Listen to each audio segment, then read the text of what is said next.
President Biden is meeting with NATO allies in Brussels in a high-stakes show of unity against Russia's month-long invasion of Ukraine. A short time ago, President Biden gathered with fellow leaders of the G7, Canadian Prime Minister Justin Trudeau, French President Emmanuel Macron, German Chancellor Olaf Scholz, Italian Prime Minister Mario Draghi, Japanese Prime Minister Fumio Kishida, and British Prime Minister Boris Johnson.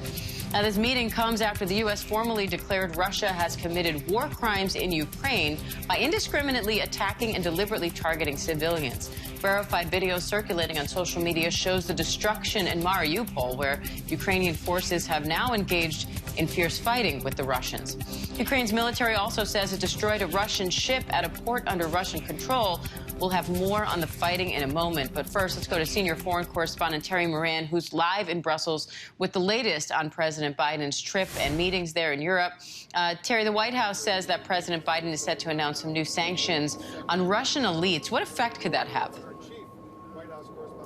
Well, it broadens these unprecedented sanctions on Russia, and it targets, as you say, the elites, the ruling class. There's sanctions on the oligarchs, there's sanctions on Putin and his inner circle. Now they're going after hundreds of members of the Russian legislature, the Duma, the lower house of the Russian parliament. Once again, trying to turn the screws on the people who might be able to make a difference, who will object sufficiently to the denial of their ability to travel, to get at their resources around the world, and will feel the sting of the sanctions to such a degree that they'll pressure Vladimir Putin sufficiently to get him to stop this, or, you know, a long shot that they'll get rid of him.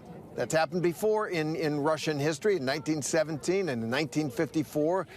It has happened before, and also in 1991. So there is a history there that these sanctions are designed essentially to try to get at. But more important, just get them to feel the pain and stop the invasion, at least call a halt to it. That's the goal.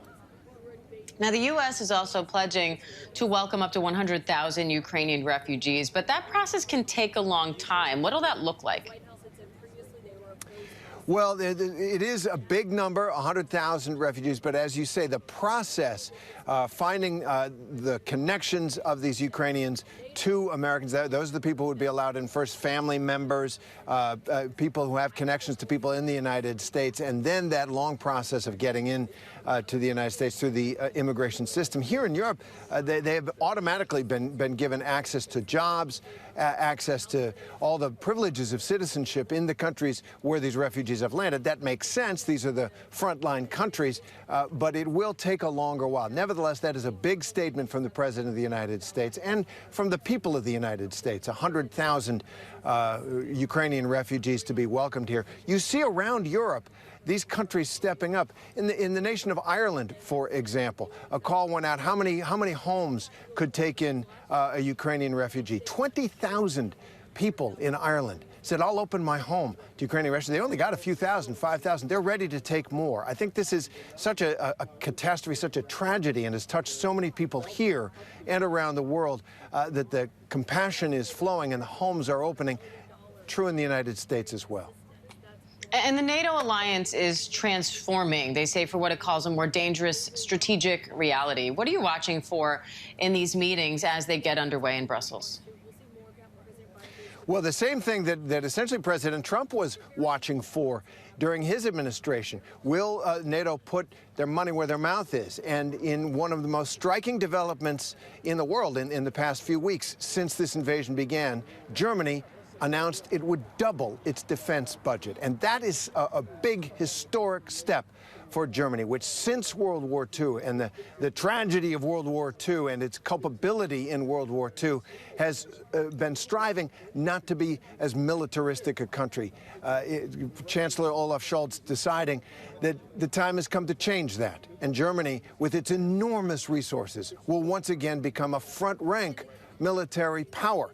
That will make a difference in the balance of power in Europe, no question about it. That's something to watch. The other thing to watch is whether or not at some point NATO decides to answer President Zelensky's desperate pleas for heavy weaponry with tanks, with planes, as this battle grinds on. All right, Terry Moran, thank you for that. Hi, everyone. George Stephanopoulos here. Thanks for checking out the ABC News YouTube channel. If you'd like to get more videos, show highlights, and watch live event coverage, click on the right over here to subscribe to our channel. And don't forget to download the ABC News app for breaking news alerts. Thanks for watching.